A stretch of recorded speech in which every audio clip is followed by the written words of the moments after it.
ರಕ್ತ ಸಂಬಂಧವನ್ನು ಮೀರಿ ಬಾಂಧವ್ಯವನ್ನು ಬೆಳೆಸ್ಕೊಳ್ಳೋ ತವಕದಲ್ಲಿದ್ದಾಳೆ ಆ ಹುಡುಗಿ.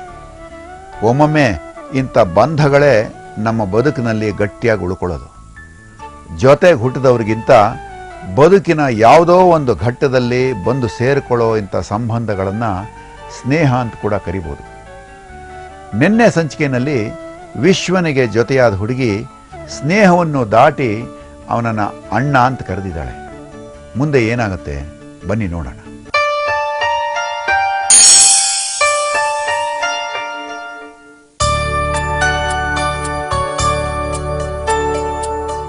ಅಂದಿನಿಂದ ನನಗೆ ದೇವರಲ್ಲಿ ಅಪಾರ ಭಕ್ತಿ ಮೂಡ್ತು. ಅಮ್ಮ ಕೂಡ ಚಿಕಿತ್ಸೆಯಿಂದ ಗುಣಮುಖವಾಗಿದ್ಲು. ತಂಗಿಯನ್ನ ಕಾಲೇಜಿಗೆ ಅಡ್ಮಿಷನ್ ಮಾಡಿಸಿದ್ದೆ. ಇಷ್ಟಕ್ಕೆಲ್ಲ ಕಾರಣ ಆ ಶ್ರೀಮಂತ ಹುಡುಗಿ ಖುಷಿ.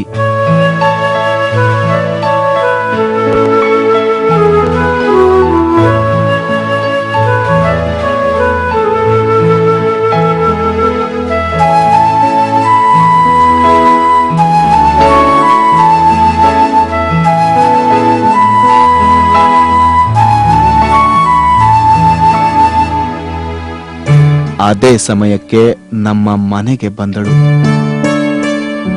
ಅವಳನ್ನ ನೋಡಿ ತುಂಬಾ ಖುಷಿಯಾಯ್ತು.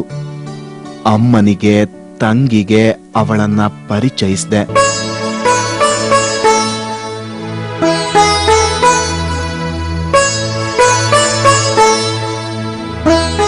ಆ ದಿನ ರಾಖಿ ಹಬ್ಬ ಆದ್ದರಿಂದ ನನ್ನ ಕೈಗೆ ರಾಖಿ ಕಟ್ಟಿದ್ದಳು.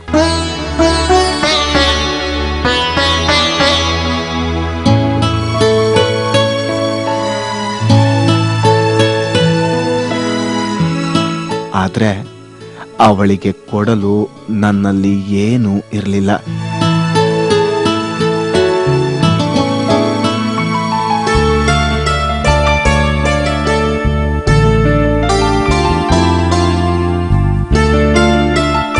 ಆ ದಿನ ನಮ್ಮ ಜೊತೆಯಲ್ಲೇ ಕುಳಿತು ನಗುತ್ತಾ ಹರಟಲು ಶುರು ಮಾಡಿದ್ಲು. ನಾನು ಕೂಡ ಅವಳನ್ನ ಸಂತೋಷದಿಂದಲೇ ನೋಡಿಕೊಂಡೆ.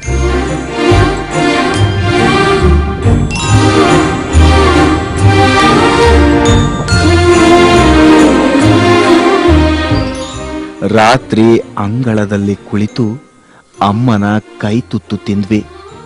ಅವಳಿಗೆ ಅಮ್ಮ ಕೈತುತ್ತು ನೀಡಿದಾಗ ಅವಳ ಕಣ್ಣಲ್ಲಿ ಕಂಬನಿ ಜಿನುಕ್ತು. ಅಮ್ಮನ ಮುಖವನ್ನೇ ಖುಷಿ ನೋಡಿರ್ಲಿಲ್ವಂತೆ. ಅಪ್ಪ ಎಷ್ಟೇ ಪ್ರೀತಿ ಕೊಟ್ರು, ಏನು ಕೊರತೆ ಬರದಂತೆ ನೋಡಿಕೊಂಡ್ರು ಅಮ್ಮನ ನೆನಪು ಬಾರದೇ ಇರುತ್ತಾ. ನಮ್ಮಮ್ಮ ಅವಳನ್ನ ಸಮಾಧಾನಪಡಿಸಿ ತಿನ್ನಲು ಎಲ್ಲರಿಗೂ ಕೈತುತ್ತನ್ನ ನೀಡಿದ್ರು. ಅಂದಿನಿಂದ ಖುಷಿ ನಮ್ಮ ಮನೆಯಲ್ಲಿ ಒಬ್ಬಳಾದ್ಲು.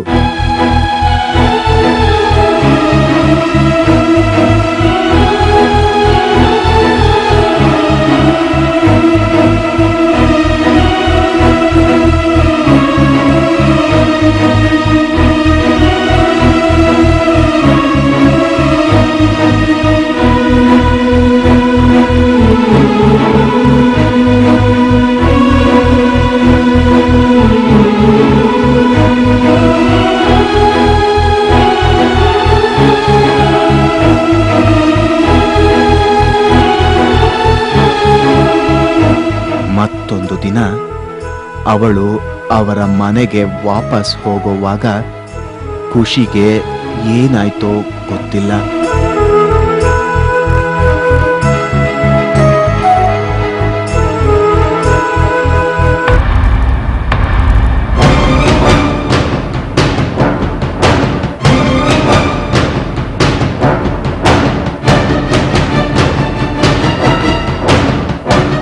ತಲೆ ಸುತ್ತು ಬಂದು ಬಿದ್ದು ಬಿಟ್ಟಳು.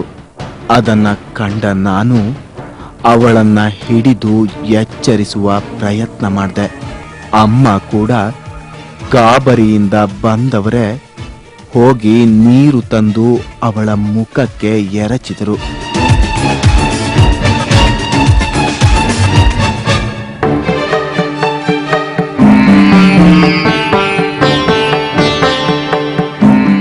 ಎಚ್ಚರವಾದ ಖುಷಿ ಏನಾಯ್ತು ಅಂತ ಕೇಳಿದ್ರು ಏನೇನೋ ನೆಪಗಳನ್ನ ಹೇಳಿ ಹೊರಟು ಬಿಟ್ಲು.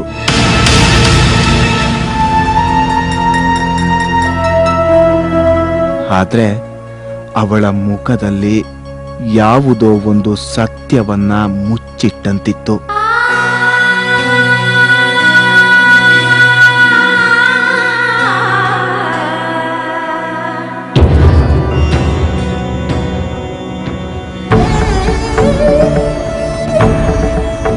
ನಂತರ ಖುಷಿ ವಾರಕ್ಕೊಂದು ಬಾರಿಯಾದ್ರೂ ಮನೆಗೆ ಬರಲಿಲ್ಲ ಅಂದ್ರೆ ಮನಸ್ಸಿಗೆ ಸಮಾಧಾನವೇ ಇರ್ತಿರ್ಲಿಲ್ಲ.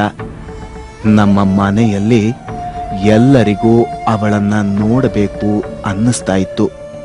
ಅಮ್ಮ ಅವಳನ್ನ ಬರಲು ಹೇಳ್ತಾ ಇದ್ರು. ಆ ಮುಗ್ಧ ಹುಡುಗಿಯ ನಗು ನಮ್ಮೆಲ್ಲರನ್ನೂ ಅಷ್ಟು ಮೂಡಿ ಮಾಡಿತ್ತು.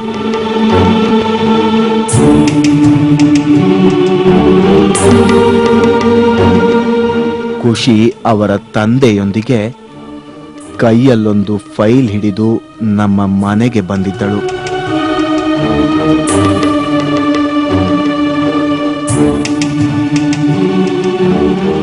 ತಂದೆಯನ್ನ ಪರಿಚಯಿಸುತ್ತಾ ಹಾಗೆ ಮಾತಿಗೆ ಇಳಿದೆವು.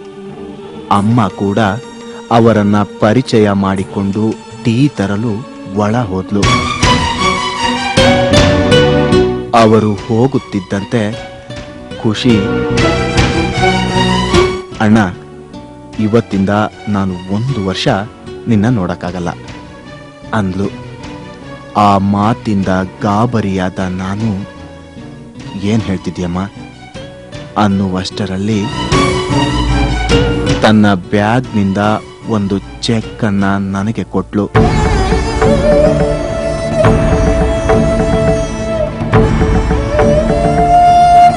ನಾನು ಅದೇ ಗಾಬರಿಯಲ್ಲಿ ಅದನ್ನ ನೋಡಿ ಏನಿದು ಎಂದು ಕೇಳುತ್ತಿದ್ದಂತೆ, ಅಣ್ಣ, ನಿಮ್ಮ ಬಡತನ, ನಿಮ್ಮ ಕಷ್ಟನ ನನ್ನ ಕೈಲಿ ನೋಡೋಕ್ಕಾಗಲ್ಲ. ಅದಕ್ಕೆ ಈ 3 ಲಕ್ಷ ರೂಪಾಯಿನ ನಿನಗೆ ಕೊಡ್ತಿದ್ದೀನಿ. ನೀನು ಈ ದುಡ್ಡಿಂದ ಏನಾದರೂ ಬಿಸ್ನೆಸ್ ಮಾಡು. ಶ್ರದ್ಧೆಯಿಂದ ಕೆಲಸ ಮಾಡಿ ಆದಷ್ಟು ಬೇಗ ಶ್ರೀಮಂತ ಆಗು. ಅಲ್ಲಿವರೆಗೂ ನನ್ನನ್ನು ನೀನು ನೋಡಬಾರ್ದು ಅಂದ್ಲು. ಅದಕ್ಕೆ ನಾನು, ಯಾಕಮ್ಮ ಈ ರೀತಿ ಎಲ್ಲ ಮಾತಾಡ್ತಿದ್ಯಾ ಎನ್ನುತ್ತಿದ್ದಂತೆ ಅವರಪ್ಪ ಏನನ್ನೋ ಹೇಳಲು ಬಂದ್ರು. ಅದನ್ನ ತಡೆದ ಖುಷಿ ಆ ಮಾತನ್ನ ಮರೆಸಿ, ಕಾರಣ ಕೇಳಬೇಡ ಅಣ್ಣ, ನಿನ್ನ ನಾನು ಬೇರೆ ರೀತಿ ನೋಡಬೇಕು. ಅಲ್ಲಿವರೆಗೂ ನಿನ್ನನ್ನು ನೋಡೋ ಪ್ರಯತ್ನ ಮಾಡಬೇಡ ಎಂದು ಹೇಳಿ ನನ್ನ ಬಾಯನ್ನ ಮುಚ್ಚಿಸಿದ್ಲು. ಅಷ್ಟರಲ್ಲಿ ಅಮ್ಮ ಟೀ ತಂದು ಕೊಟ್ರು.